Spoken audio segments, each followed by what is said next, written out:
Bom dia e bem-vindos à teleconferência da WEG sobre os resultados do segundo trimestre de 2020. Informamos que estamos transmitindo essa teleconferência acompanhada dos slides em nosso site de Relações com Investidores, no endereço ri.weg.net, e após a sua conclusão, o áudio estará disponível em nosso website de RI. Caso necessitem de alguma assistência durante a teleconferência, queiram, por favor, solicitar a ajuda de um operador digitando *0. Quaisquer previsões contidas neste documento ou eventuais declarações que possam ser feitas durante a teleconferência acerca de eventos futuros, a perspectiva dos negócios, as projeções e metas operacionais e financeiras e ao potencial de crescimento futuro da WEG constituem-se em meras crenças e expectativas da administração da WEG, baseadas nas informações atualmente disponíveis. Essas declarações envolvem riscos e incertezas e, portanto, dependem de circunstâncias que podem ou não ocorrer. Investidores devem compreender que condições econômicas gerais, da indústria e outros fatores operacionais podem afetar o desempenho futuro da WEG e conduzir a resultados que diferem materialmente daqueles expressos em tais considerações futuras. Gostaríamos de lembrar que essa teleconferência está sendo conduzida em português, com tradução simultânea para o inglês. Conosco hoje, em Jaraguá do Sul, estão os senhores André Luiz Rodrigues, diretor superintendente administrativo financeiro, Paulo Polezi, diretor de Finanças e de Relações com Investidores, Wilson Watzko, diretor de Controladoria, e André Salgueiro, gerente de Relações com Investidores da WEG. Por favor, senhor André Rodrigues, pode prosseguir. Bom dia a todos. Mais uma vez é um prazer estar com vocês para a teleconferência dos resultados da WEG. Começamos com os destaques do trimestre, sendo o primeiro a receita operacional líquida, que cresceu 23,7% em comparação ao segundo trimestre de 2019. A demanda por equipamento de ciclo longo, tanto no Brasil quanto no exterior, em conjunto com o impacto positivo da variação cambial, foram os fatores relevantes para este bom desempenho. Apesar das dificuldades impostas pela pandemia de Covid-19, que causou impactos negativos importantes em parte dos nossos negócios de ciclo curto. Outro destaque do segundo trimestre foi o EBITDA, que apresentou crescimento de 36,3% e atingiu 732 milhões. A margem EBITDA cresceu 1,7 ponto percentual, atingindo 18%. Ao longo da apresentação, o Paulo dará mais detalhes sobre essa variação. Por fim, tivemos mais um trimestre de evolução do ROIC, como veremos no próximo slide, que apresentou crescimento de 3,2 pontos percentuais em relação ao segundo trimestre de 2019, atingindo 21,6%. A consistência desse indicador nos últimos trimestres é reflexo da melhora do nosso desempenho operacional, demonstrado pela combinação de crescimento da receita e expansão da margem EBITDA, superando o aumento na necessidade de capital de giro e investimentos realizados nos últimos 12 meses. Passo agora a palavra para o Paulo Polezi continuar. Bom dia a todos. Passando para o slide 5, apresenta a evolução das áreas de negócios nos diferentes mercados. Começo com os equipamentos eletroeletrônicos industriais no Brasil, onde apresentamos crescimento importante nos equipamentos de ciclo longo, em função de fornecimentos destinados principalmente a projetos de papel e celulose e mineração. Observamos, porém, redução importante da entrada de pedidos de equipamentos de ciclo curto na primeira metade do trimestre, especialmente nos motores elétricos de baixa tensão, limitando a receita desses produtos no período. A área de GTD foi novamente o destaque no trimestre, onde grande parte das receitas estão ligadas a equipamentos de ciclo longo. No Brasil, tivemos entregas para projetos importantes, principalmente ligados aos leilões de transmissão realizados nos últimos anos. O negócio de geração solar distribuída, GD, assim como os demais negócios de ciclo curto da companhia, sofreu queda na demanda em relação ao primeiro trimestre de 2020, devido às restrições adotadas no combate à pandemia. Ainda assim, apresentou boa performance quando comparado ao segundo TRI de 2019, dado o crescimento relevante desse negócio apresentado nos últimos 12 meses. Em motores comerciais e appliance, como já havíamos informado no primeiro trimestre deste ano, a redução da demanda teve seu início ainda em março, estendendo-se durante o início do segundo TRI de 2020, período em que clientes importantes tiveram suas operações afetadas devido às consequências da pandemia. Em tintas e vernizes, também houve queda na entrada de pedidos em março, comprometendo as vendas durante o início do segundo trimestre de 2020, período em que segmentos importantes foram afetados devido à pandemia. Ao final do trimestre, percebemos o retorno parcial da demanda, com destaque para as atividades ligadas ao agronegócio e implementos rodoviários. No mercado externo, é importante destacar que a variação cambial teve um papel importante para o crescimento de 23,2% da receita medida em reais. Nas moedas locais, ponderado pelo peso de cada mercado, a receita líquida no mercado externo apresentou queda de 4,8% em relação ao segundo trimestre de 2019. Os equipamentos eletroeletrônicos industriais de ciclo curto apresentaram queda de receita, movimento parcialmente compensado pelo bom desempenho das operações na China, as quais apresentaram atividade similar ao período pré-pandemia no mercado local. Já nos equipamentos de ciclo longo, continuamos com desempenho favorável, com entregas importantes realizadas nos segmentos de óleo e gás, mineração e água e saneamento, contribuindo positivamente para o resultado do trimestre. Na área de GTD, a maior contribuição foi do negócio de transformadores nos Estados Unidos e no México, com entrega de projetos relevantes. Outro destaque foi a operação de geradores nos Estados Unidos, que continua com desempenho positivo, em virtude da boa carteira de pedidos construída. Em motores comerciais e appliance, a queda da demanda também foi observada de forma generalizada no mercado externo na primeira metade do segundo trimestre deste ano.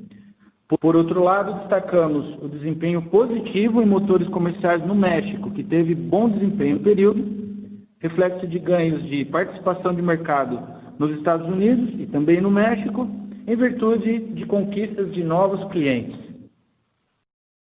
Já em tintas e vernizes, a paralisação das operações devido às restrições adotadas no combate à pandemia, em especial na Argentina, impactou nossa performance nesse trimestre.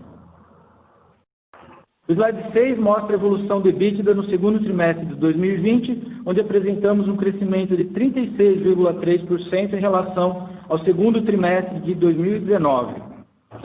A margem EBITDA fechou o trimestre em 18%, apresentando evolução de 1,7 ponto percentual em relação ao segundo trimestre de 2019.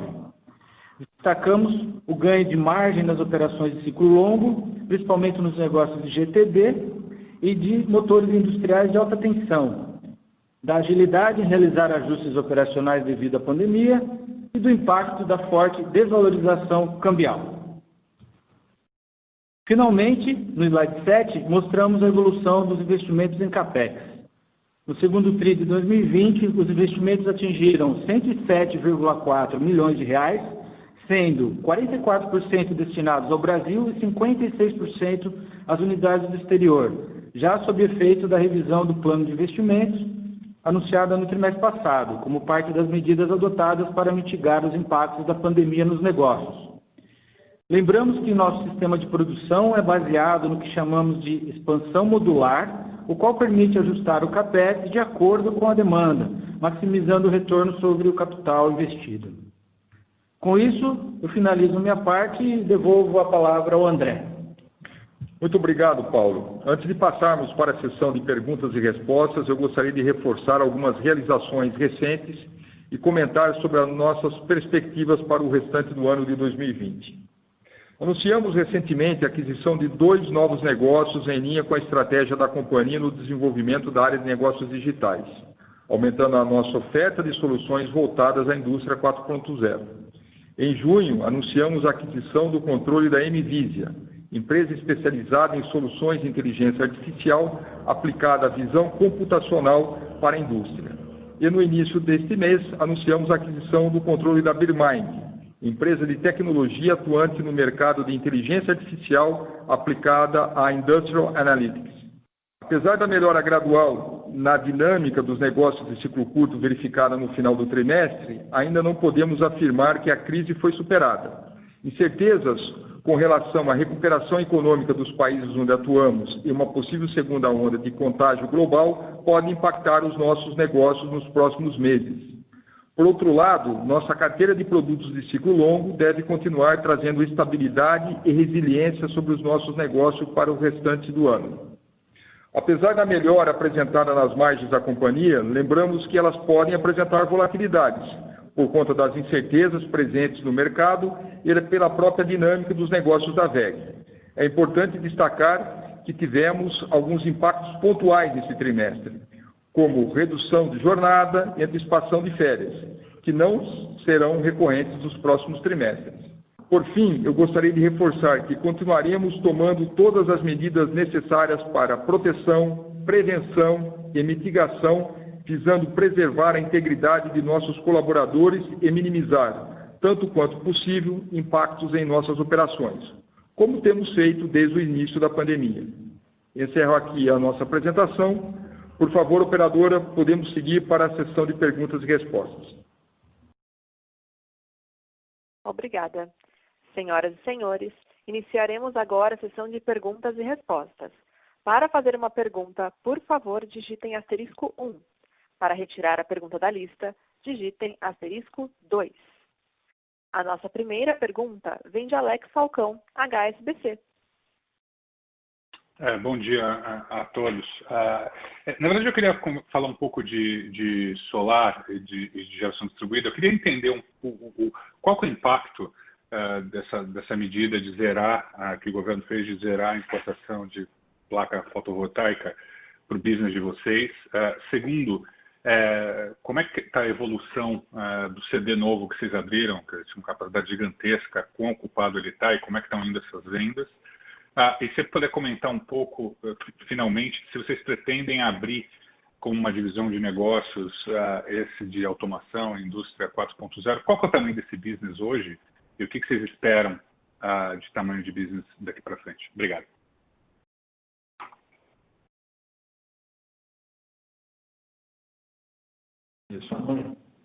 Falcão, bom dia. Obrigado pela pergunta. André Salgueiro aqui. Vou responder a primeira parte do solar, as perguntas que você fez, e depois eu passo para o André Rodrigues aqui para ele responder a parte dos negócios digitais, indústria 4.0. Recentemente teve esse anúncio, né, do ex-tarifário dos painéis solares e alguns outros equipamentos. Na verdade, esse é um processo de ex-tarifário que acontece normalmente, né, ele não vale só para equipamentos solares, ele pode ser aplicado para outros equipamentos, e normalmente ele é aplicado para produtos e equipamentos não fabricados aqui no Brasil. Então, não tem interferência sobre os equipamentos que a gente fabrica aqui no Brasil.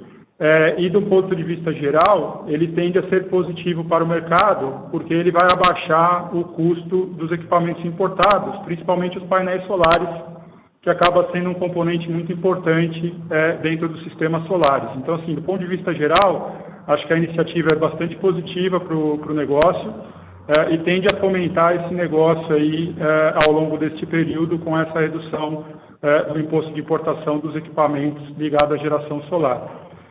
Como é que está a dinâmica deste negócio, né? Falando um pouco da parte de geração distribuída e depois eu falo um pouco da parte de geração centralizada das fazendas solares, né? A parte de geração distribuída é um negócio que vem evoluindo bem nos últimos anos, né? A gente já vem reportando isso há algum tempo, mas é um negócio de ciclo curto que, como todos os demais negócios de ciclo curto da WEG, acabou sentindo um pouco o efeito da pandemia. Então, no primeiro momento, ali no mês de abril, a gente teve até restrição dos integradores conseguirem entrar nas residências, nos comércios para fazer as instalações, então teve uma redução significativa. A partir de maio e junho a gente começou a ver uma retomada, mas ainda assim é um segmento que está rodando abaixo do período pré-crise, né, do primeiro trimestre deste ano. De qualquer forma, é um segmento que tem boas perspectivas de médio e longo prazo e a gente acredita que, através do nosso modelo de negócio, via integradores, a marca da WEG, que é muito bem reconhecida nesse mercado, a gente vai ter oportunidade de continuar endereçando esse mercado e aproveitar a retomada que deve acontecer daqui para frente, né? Acho que a grande dúvida é como vai ser essa retomada e em que velocidade ela vai acontecer. Com relação às fazendas solares, os projetos de geração centralizada, a gente teve nos últimos leilões aí que aconteceram nos últimos anos uma série de projetos dedicados à geração solar. Esses projetos muitos deles ainda não tiveram os seus fornecedores definidos, né? Então, a gente chegou até a mostrar essa informação no último VEG Day, com relação aos últimos leilões ali de 2018 e 2019, praticamente todos os projetos leiloados, eles ainda não foram contratados.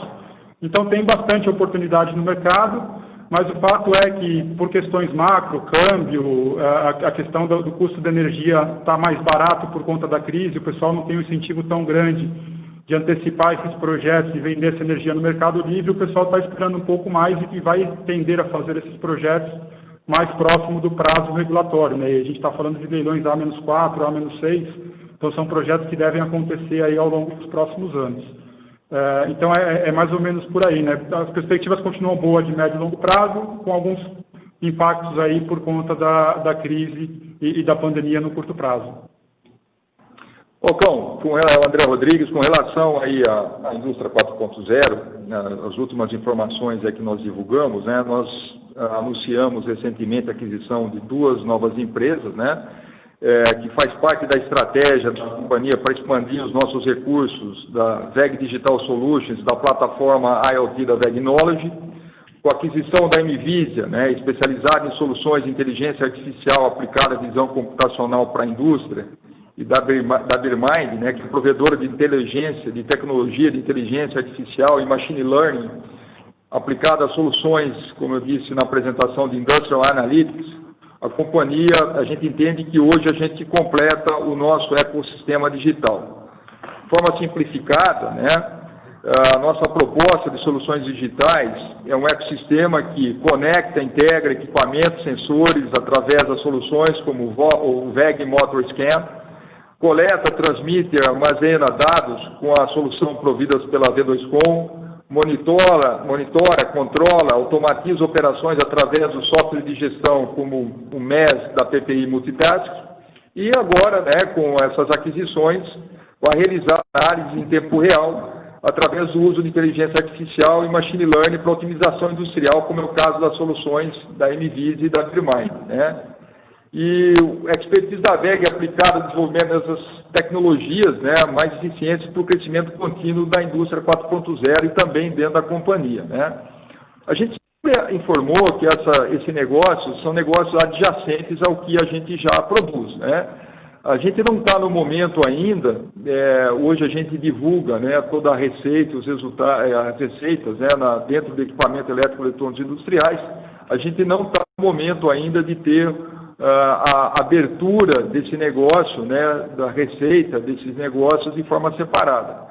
A expectativa, sim, é positiva de crescimento, a gente já tem falado nisso, né, e o que era importante nesse momento, fechar, então, né, esse ecossistema, e com essas aquisições a gente fechou, então, digamos, a fase 1 da nossa estratégia está completa, e agora a gente já tem alguns produtos no mercado, né, como o VEG Motor Fleet Management, né, que é um sistema que controla uma frota de motores, utilizando todas o conhecimento dessas empresas adquiridas, e a expectativa, sim, que esse negócio cada vez mais vai crescer dentro da organização, né, e como soluções adjacentes a tudo que a gente já tem. Tá, mas só para entender, a ordem de grandeza desse business hoje é o quê? Dezenas de milhões de reais? Menos de 100 milhões de reais, menos que isso? Só para entender o tamanho disso hoje. Falcão, é pequeno ainda. É pequeno ainda, né? E agora tem todo um trabalho de criar sinergia entre os negócios, né? E se tornar mais relevante ao longo do tempo. Tá ótimo, obrigado.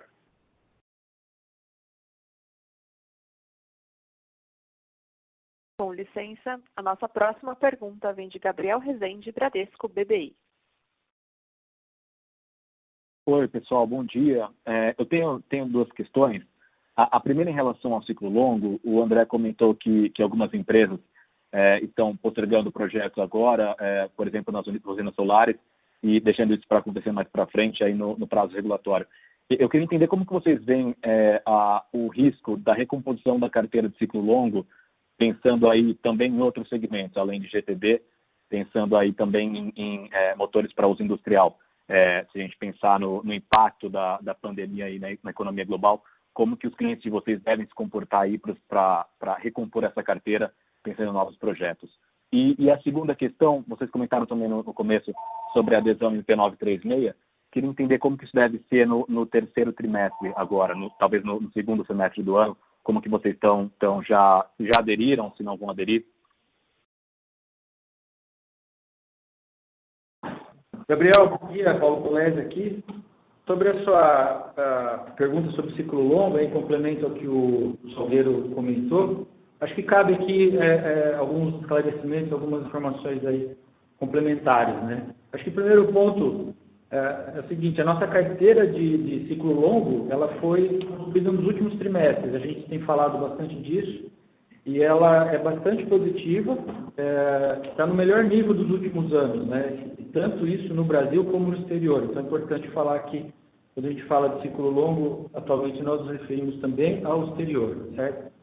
Outro ponto que é o seguinte: esses projetos, eles não costumam ser afetados por volatilidade de curto prazo, como essa que nós estamos vivendo agora, né? Dado o processo de planejamento que é muito extenso, também as questões de decisão que envolvem muitos recursos nesses produtos. Então, as empresas tomam uma decisão e vão avante e concluem. Então, isso nos dá o conforto de ter uma carteira mais sustentável para o próximo ano, né?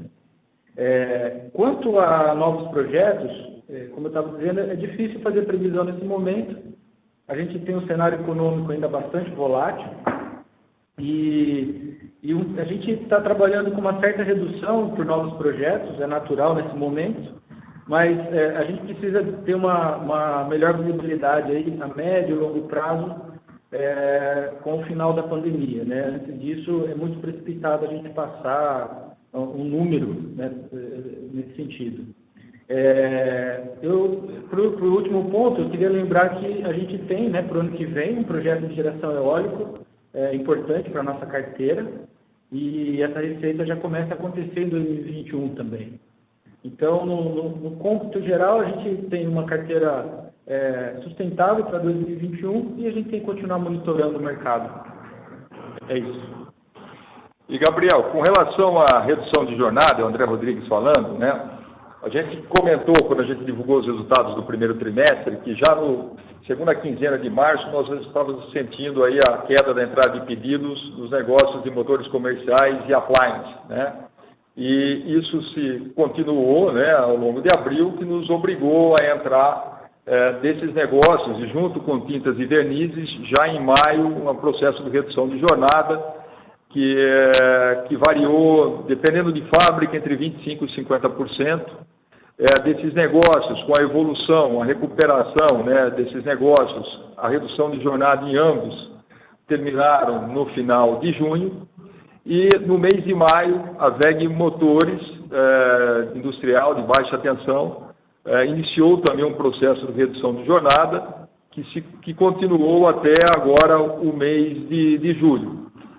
Com a visibilidade da entrada de pedido que nós temos, nós tomamos uma decisão ontem de então finalizar a redução de jornada na WEG Motores Industrial, ou seja, todas as operações aí no Brasil estão agora a partir de agosto, né? Então, a WEG Motores Industrial volta a produzir então a partir de agosto, saindo da redução de jornada, com base, lembrando, ciclo curto, a visibilidade de carteira é curta, 2, 3 meses, em alguns casos no máximo, né? Então, hoje, essa situação se justifica, então, a empresa deixar a redução de jornada.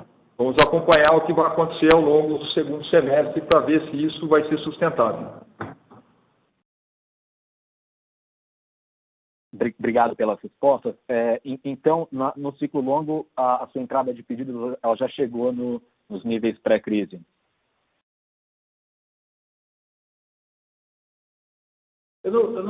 Gabriel, não dá para configurar dessa forma, níveis pré-crise. A gente tem uma entrada de pedidos, ela foi construída em trimestres anteriores, a entrega dela acontece em 2021 e 2022. Alguns pedidos, eles continuaram acontecendo, sim, nesse trimestre, mesmo depois da pandemia, que, como eu disse, são projetos que já estavam decididos, implementados pelos players, eles continuaram sendo endereçados aqui dentro da companhia, gerando contratos. Como eu te disse, ainda não dá para a gente ter uma visão se eles são no mesmo nível pré-pandemia, mas alguns casos continuaram acontecendo. E os novos pedidos daqui para frente a gente tem que continuar monitorando, mas ainda é muito cedo para passar alguma informação a respeito disso para vocês. Tá certo, obrigado.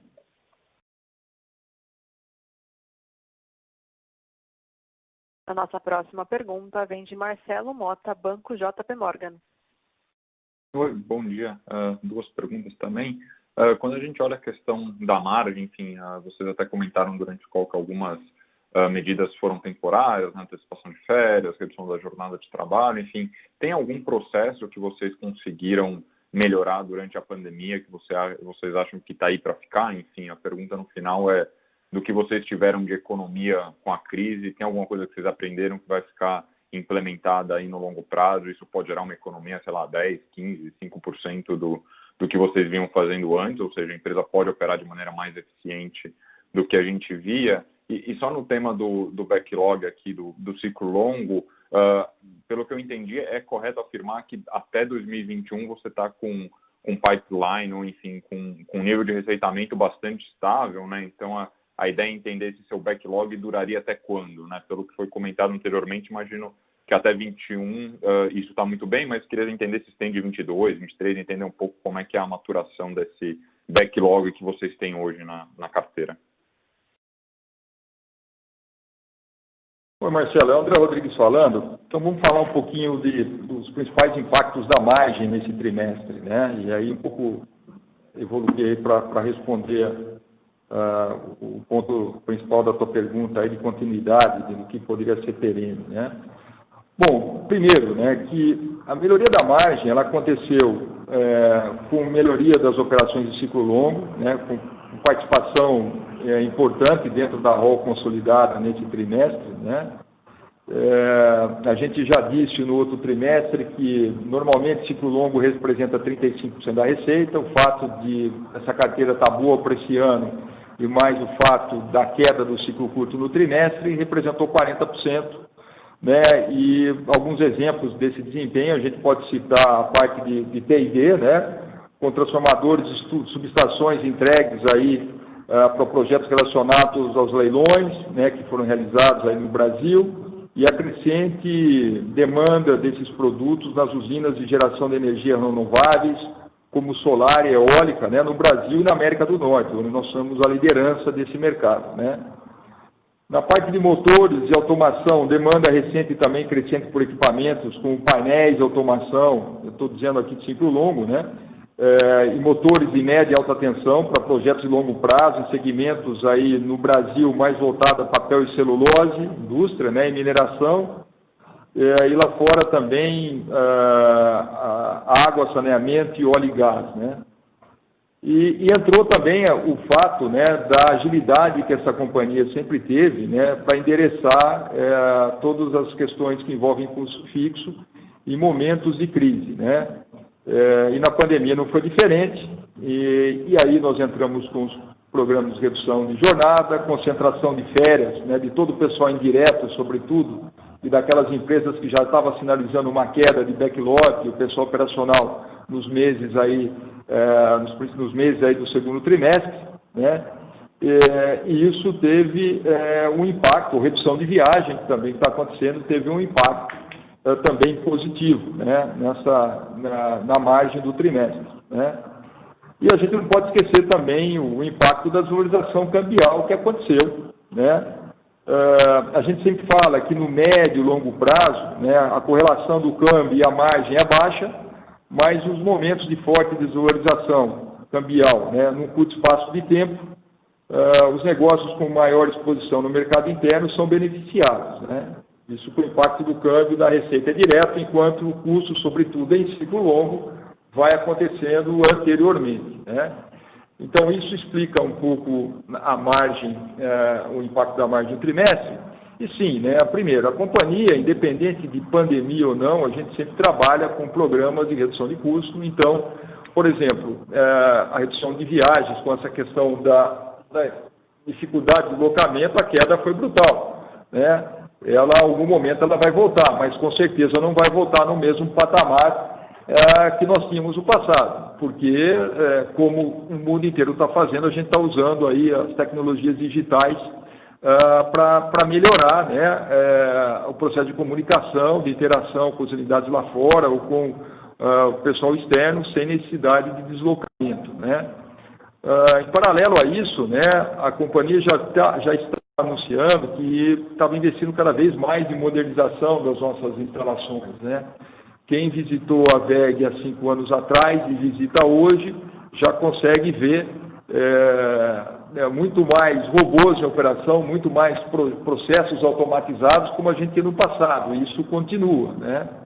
E é claro que em momentos como esse, né, onde também a gente sofreu, sobretudo no começo da pandemia, com o absenteísmo, né, porque as pessoas ficam doentes, porque o transporte público estava, em algumas cidades que nós operamos, não estava operando, a gente vê os benefícios disso, né? Então a companhia vai continuar investindo, como eu disse, quem visitou a WEG há 5 anos atrás tem hoje uma percepção diferente do que está automatizado. Quem visitou a empresa no último WEG Day viu a área da automação com muitos processos automatizados. Na próxima visita que vocês vão realizar, vocês vão ver que a gente já tem também outras unidades também tomando esse benefício, né? E outras buscas também, como sinergias de compra de matérias-primas e tudo mais, né? São ações que a gente tem tomado e que vão se perpetuar.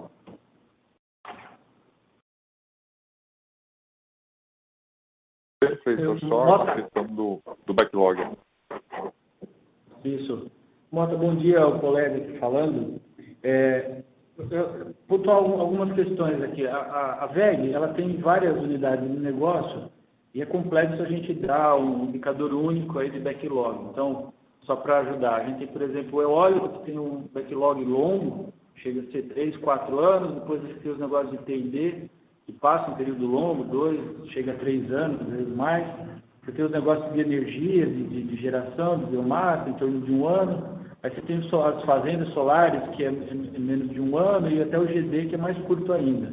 Então, são carteiras que elas vão sendo construídas de tempo em tempo. Então, voltando à nossa pergunta, antes da pandemia, a gente estava num momento muito positivo de construção de carteira, e um ano positivo a gente entra, todo ano a gente entra com uma carteira construída e outra parte a ser construída. Então, digamos que mais de 50% dessa carteira, no ano positivo, ela já começa sendo construída. Então, é nesse patamar que nós estávamos antes da crise.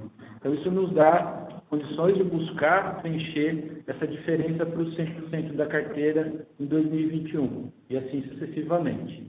Então, esse é o ambiente que a gente vive. É muito difícil dar um número único para você, mas a gente tem condições, sim, de construir uma carteira em 2021 bastante positiva. Perfeito. Obrigado, Paulo. Com licença, a nossa próxima pergunta vem de Vitor Mizuzaki, Bradesco BBI. Oi, bom dia e parabéns pelo resultado. Eu tenho 2 perguntas. A primeira, pensando em ciclo de investimento, né? Quando a gente pega os últimos anos de resultado, a gente teve primeiro eólica, depois essa entrada de receita de solar, né? Em paralelo também receita de transmissão.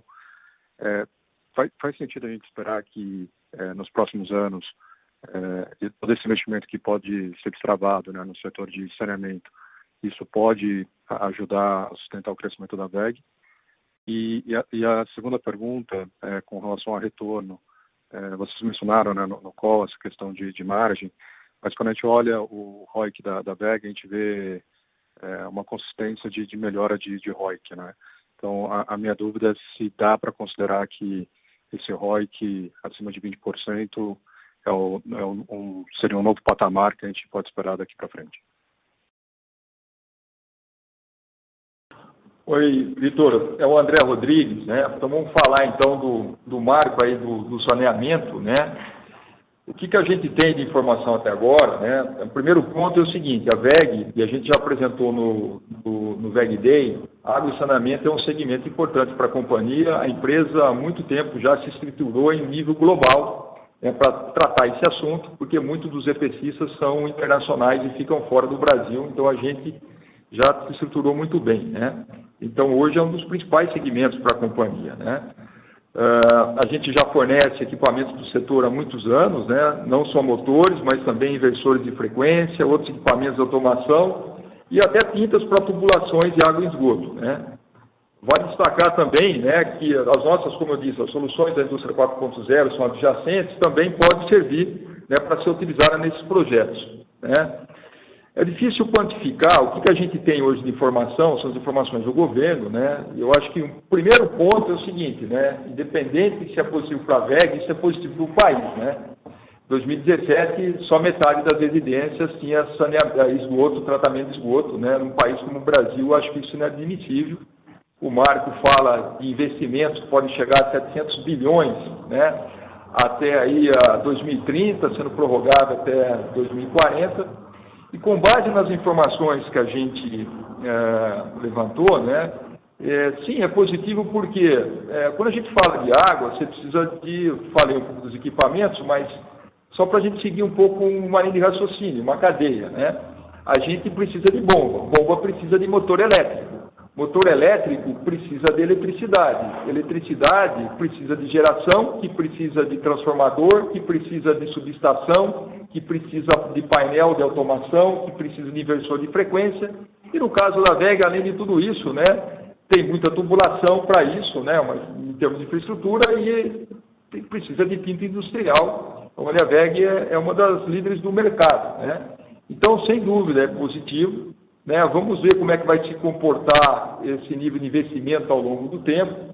Eu acho que talvez é natural que, no primeiro momento, entre toda essa parte de investimento mais pesado de tubulação, para depois toda a parte de equipamentos, né? Mas com base na visibilidade que nós temos hoje do marco, né? Nós conseguimos aí medir que o que é endereçável desse investimento para a WEG é algo em torno até 4% desse CAPEX. Pode ser endereçado aos produtos da WEG. Acho que isso é com o que a gente tem de visibilidade, né, até o momento, né? E a gente vai atualizando vocês aí ao longo do tempo. Com relação à expectativa de ROIC para os próximos trimestres, né, realmente nós divulgamos um ROIC muito positivo, né? A expectativa é, nesse ano, a gente entregar mais um ano de um ROIC saudável. É bom lembrar, né, que mesmo que a gente não abrindo as expectativas do ROIC, o ponto importante é considerar que a gente pode ter oscilações do comportamento do ROIC nos próximos trimestres, né? Nos últimos trimestres, nós temos conseguido entregar crescimento de receita e expansão de margem, e isso tem beneficiado o ROIC. Tivemos algumas ações pontuais, né, como eu já disse, na questão da margem, né, que impactou, sobretudo, os resultados, né, como redução de viagens, redução de jornada, né, férias concentradas num trimestre. Né, basicamente, nós puxamos todas as férias do ano nesse trimestre e eu não vou ter o benefício que era diluído ao longo do ano. Né. E por conta disso, né, a gente não pode afirmar que, nesse momento, que esse trade de crescimento de receita e expansão de margem vai continuar, né? E, adicionalmente, a gente tem que lembrar também, né, que em algum momento a gente tem que aumentar o nosso envelope de investimentos para suportar o ritmo de crescimento da WEG. Então, a gente pode ter impacto, sim, um pouco, ter uma queda do ROIC no futuro, levando em consideração que a empresa precisa investir para crescer, né? Mas mesmo assim, né, o nosso foco de crescimento sustentável, mantendo os bons resultados e retornos, e um ROIC atraente vai ser sempre contemplado. Ótimo, obrigado. Se eu puder só fazer um follow-up sobre esse saneamento, quando a gente faz a comparação, né, com o solar, a solução para de solar, em que no fim você acaba entregando um turnkey, em saneamento, de repente ainda é muito cedo discutir isso, mas vocês acham que também teria a forma de vender a solução, né, também seria diferente ou não? Não, Vitor, nesse caso o modelo é diferente, né? A gente entende que se a gente fizer isso, a gente vai invadir o espaço dos nossos clientes. Ótimo, obrigado. Com licença, a nossa próxima pergunta vem de Caterine Kiselar, Banco do Brasil. Bom dia, empresários. Parabéns aí pelos resultados. Do meu lado aqui, duas perguntas. Até fazendo um gancho com a pergunta anterior, vocês comentaram quanto à necessidade de dar um up no nível de investimentos para suportar o crescimento da companhia. Só para a gente ter uma ideia, no pós-pandemia, né, que tem intimidado um pouco as sinergias, o que vocês esperam de níveis de investimento e quais seriam os focos? Caterine, bom dia, Paulo Polese. A VEG ela tem uma disciplina muito constante e regular na aplicação do CAPEX. Se você observar séries históricas e ter o prazer de depois te passar o volume de CAPEX em relação à receita e tudo mais, você vai ver que a companhia sempre mantém um nível saudável de investimento, em geral é próximo uma vez a depreciação. Em momentos que existem oportunidades claras de expansão no mercado, esse nível sobe. Então, posso te dar um exemplo, na meados de 2014 a 2016, a companhia, esse nível de investimento de CAPEX chegou próximo a 2 vezes a depreciação, quando a companhia investiu pesadamente no México e também na China, na ampliação de fábricas e principalmente na fundição do México. A companhia consegue fazer isso de uma forma muito disciplinar, aumentando esse CAPEX. A gente tem uma posição financeira bastante robusta e que isso permite continuar crescendo e mantendo um ROIC sustentável, como o André acabou de mencionar, né? Esse ano, agora especificamente 2020, era um ano antes da pandemia que a gente chegava com um valor, essa informação é pública, né, perto de 700 milhões de reais de investimento, que é um patamar acima do que uma vez a depreciação, que agora a companhia está revisando num patamar inferior a isso. Na medida que o mercado recuperar e as condições forem mais visíveis, a companhia tende a voltar esse investimento nesse patamar, porque nesse momento nós não estamos cancelando nenhum projeto, né? A gente está postergando alguns, a realização deles, mas a companhia não está cancelando nenhum projeto. Então, na medida que as condições forem mais favoráveis, ela volta no seu nível adequado de investimento para suportar o crescimento que a companhia precisa fazer. Perfeito. Se você me permite uma segunda pergunta agora relacionada a soluções digitais, né?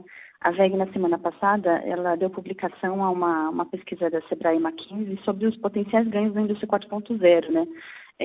Nessa publicação, vocês mencionaram a redução de custos de manutenção de 10% a 40%, diminuição do consumo de energia, ganho de produtividade também de 10% a 25%, né? E potencial maior previsão da demanda.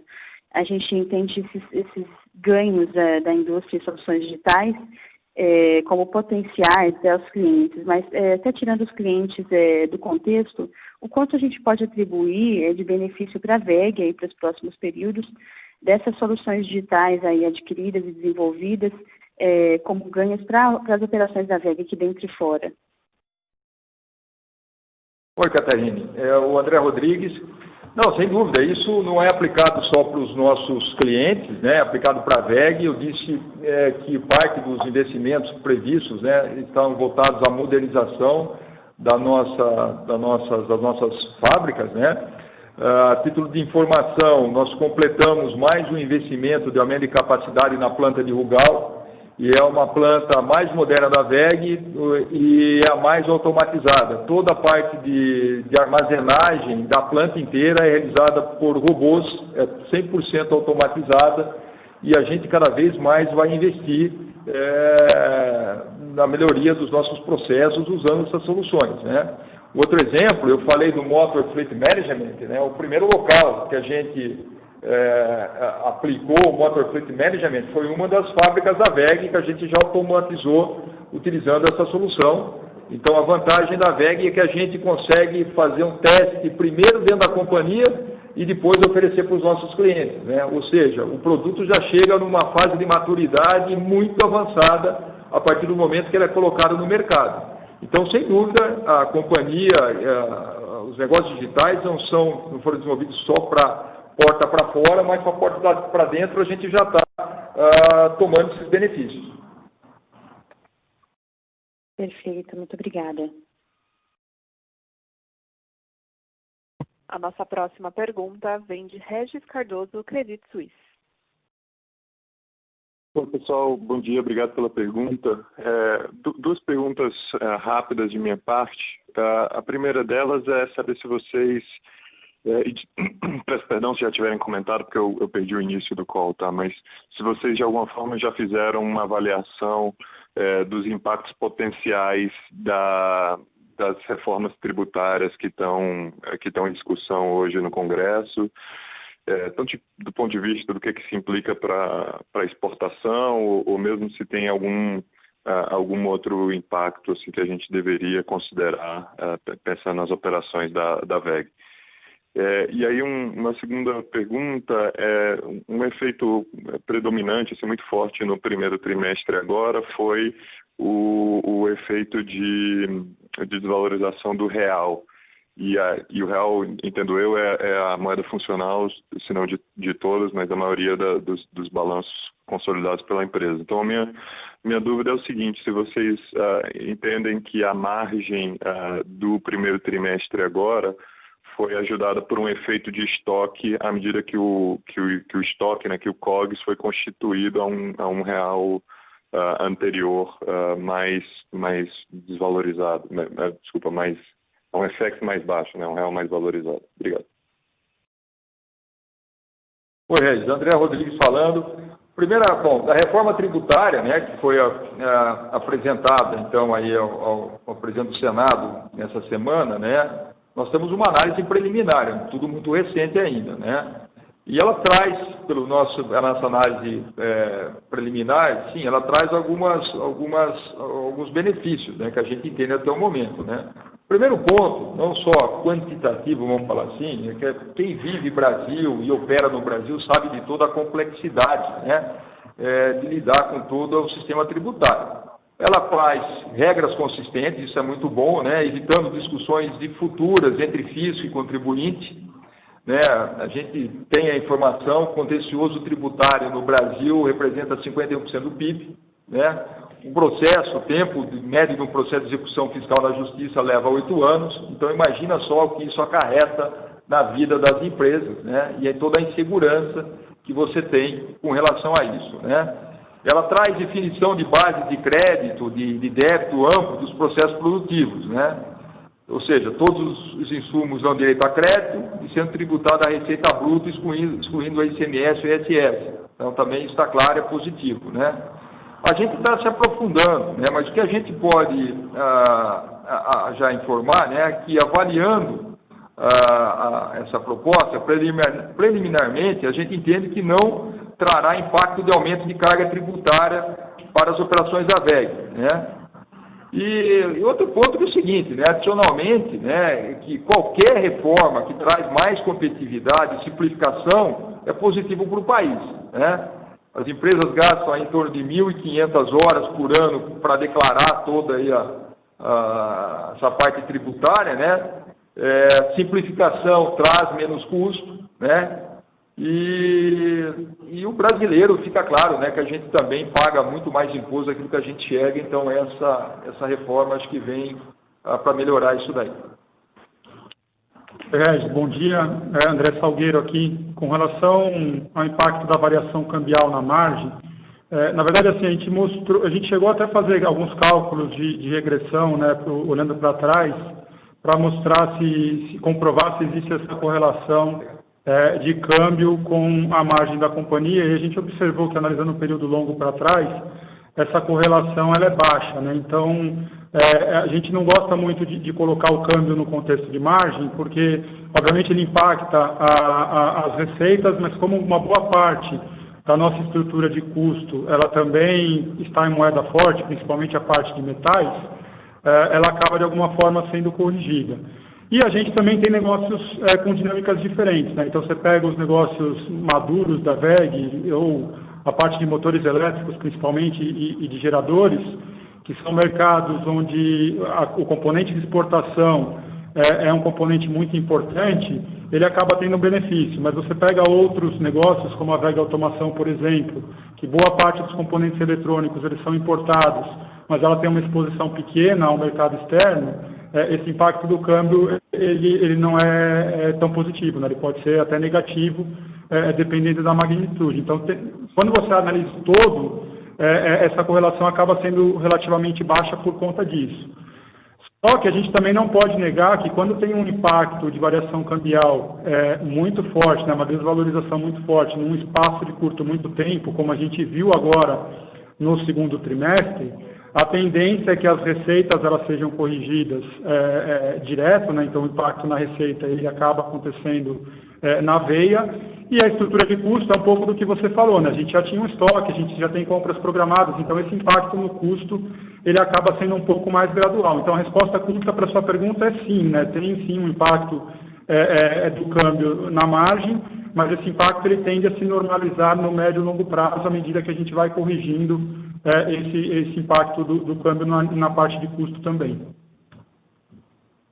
Obrigado, pessoal. Super completo essa resposta, ficou muito claro. Obrigado. A nossa próxima pergunta vem de Fernando Leitão da Cunha, JB Investimentos. Senhores, bom dia. Parabéns mais uma vez pelos resultados. Eu queria tentar explorar um pouco mais, quer dizer, a área digital da WEG, né? Quer dizer, a WEG vem se transformando, né, de uma indústria de transformação para também uma indústria de soluções, né? Então, tem baterias de armazenamento, tem essa fase 1, né, do ecossistema digital que foi encerrada agora com essas últimas aquisições. Quer dizer, então, eu gostaria de saber, quer dizer, dentro de todos esses novos negócios da WEG, o que vocês veem com uma maior possibilidade, né, de gerar resultados para a WEG? E a segunda pergunta seria, como você falou de encerramento da fase 1, quer dizer, quais seriam as próximas fases do projeto 4.0? Obrigado. Oi, Fernando.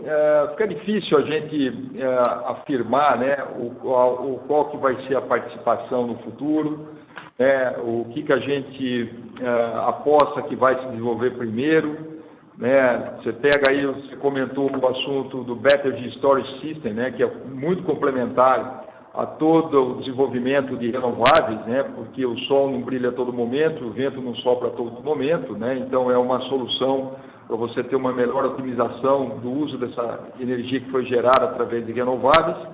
O que eu posso dizer é o seguinte: tudo que a WEG desenvolve, a WEG tem uma estratégia de longo prazo, né? E uma estratégia que a gente é muito fiel na execução.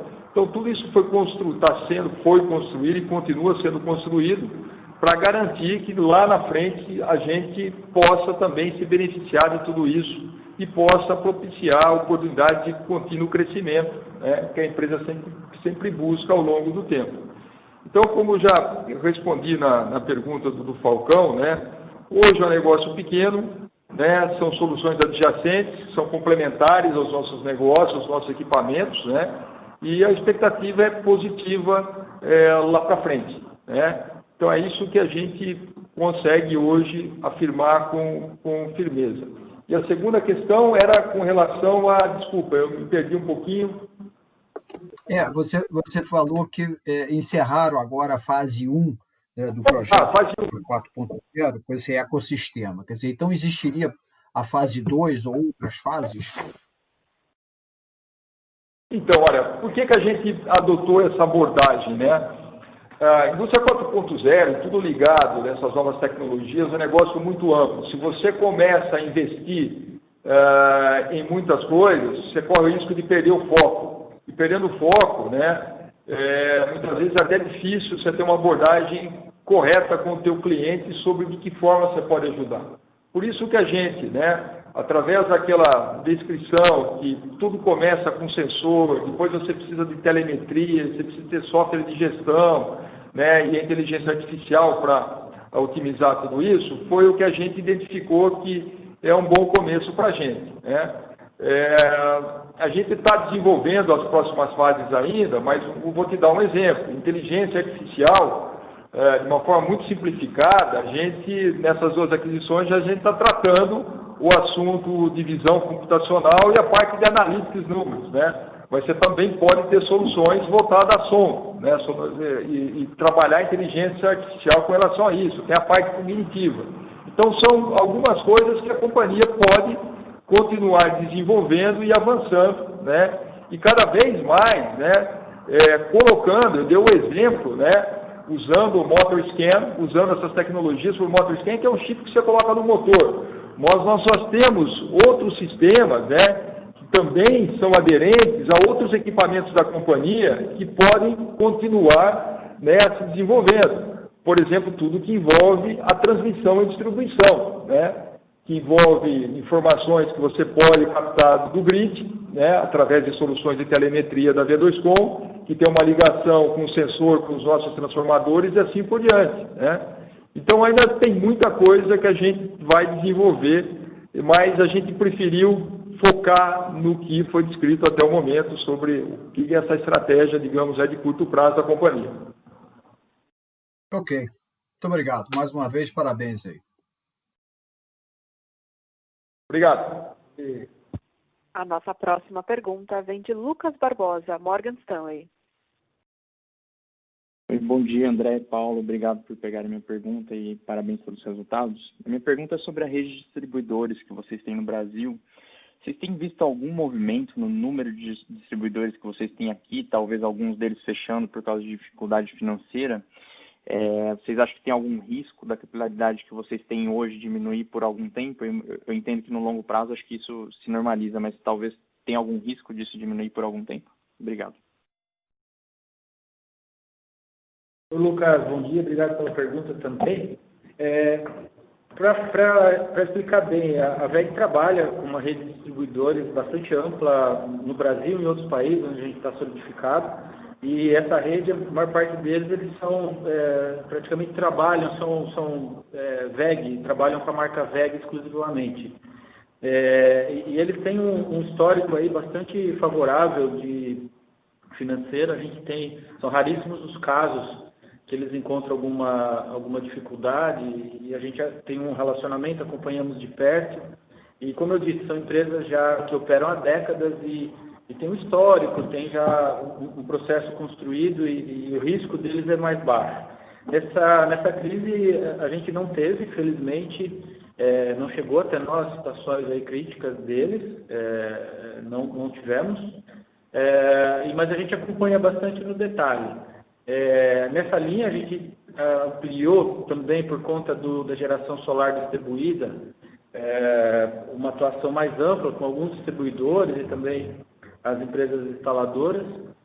Essas sim são um pouco mais novas, estão se desenvolvendo muito rápido e para isso a gente também faz um acompanhamento bastante de perto. Mas felizmente a gente não teve notícia até o momento de alguma dificuldade por parte dos distribuidores ou dos instaladores, Lucas. Perfeito, muito obrigado, Paulo. Uma segunda pergunta, que na verdade eu não sei se vocês vão poder responder ou não, mas é sobre ciclo curto. Vocês conseguem dar alguma cor sobre como está a rentabilidade de produtos de ciclo curto no Brasil versus o que é historicamente?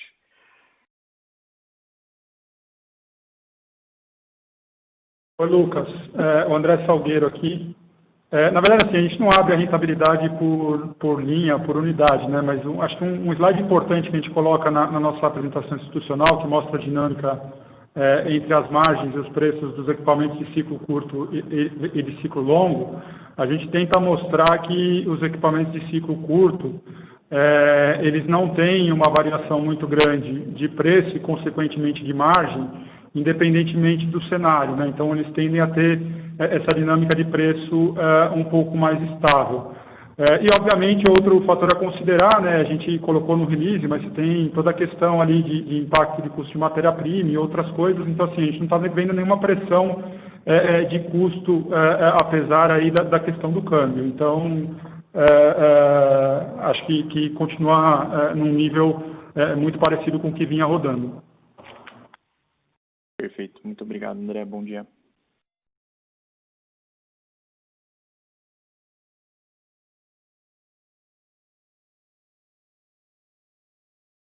A nossa próxima pergunta vem de Alex Falcão, HSBC. Obrigado pelo follow-up.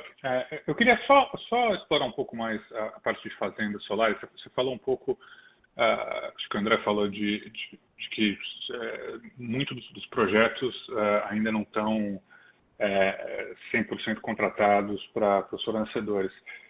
Em 2021, você tem, teoricamente, um número relevante desses projetos que você vai ter que precisar, você vai ter que começar a construção, ou eles vão ter que começar a colocar CAPEX, né?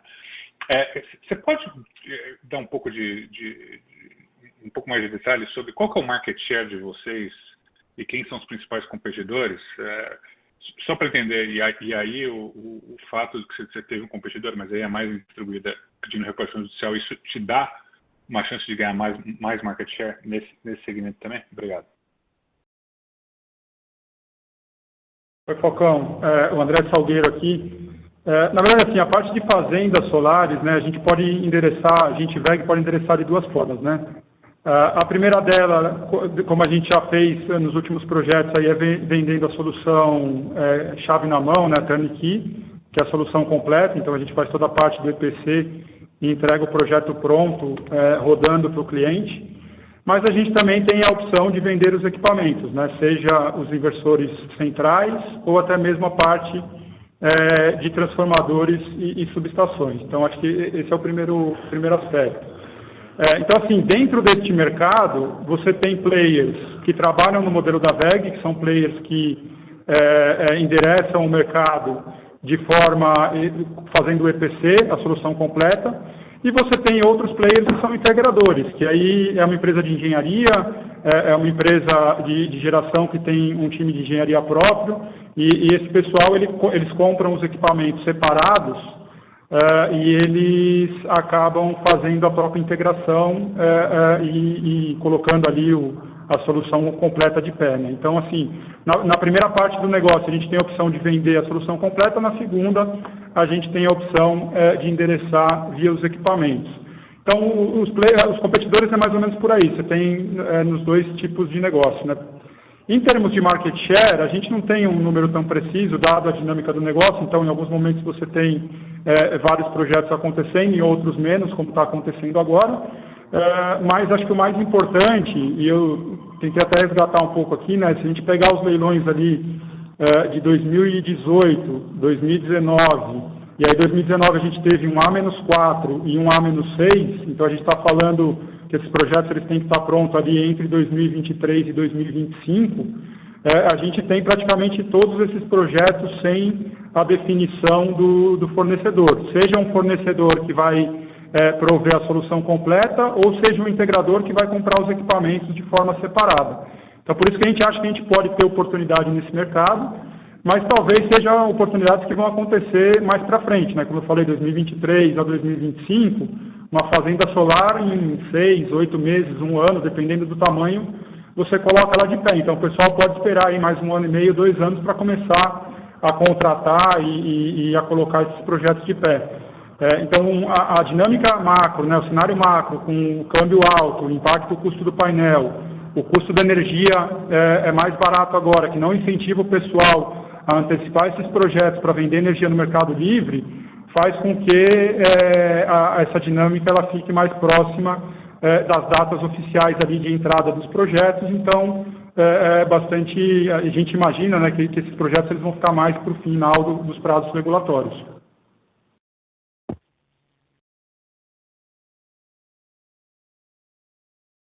Perfeito, obrigado.